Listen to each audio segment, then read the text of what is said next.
Welcome to the Tech Egg. Don't get scrambled. Enjoy the video. You start by opening Snapchat and signing into the account that created the group. Tap the chat icon, then find the group conversation. Swipe right from the camera screen if needed. Once you see the group, tap its name or Bitmoji to open the group profile. You need to check whether you are the creator or an admin. This determines the options you see.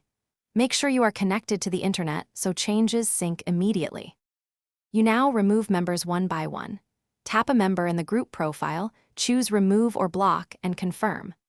Once done, turn off group notifications and use Clear Conversation to wipe chat history on your device. This helps prevent new messages. If you are the creator, change the group name to something neutral or delete custom settings first, because some options only appear to the creator. Make sure the participant list is. You finish by selecting Leave Group in the group profile and confirming when Snapchat prompts you. This removes you from the group immediately. Once you leave, delete the conversation from chats to remove it from your view.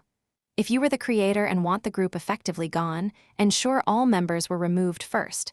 Otherwise, the group can persist. If changes don't show up, log out and back in, or reinstall the app. That often forces a sync and resolves lingering group artifacts. Thanks for watching. Consider subscribing if I helped unscramble your problems.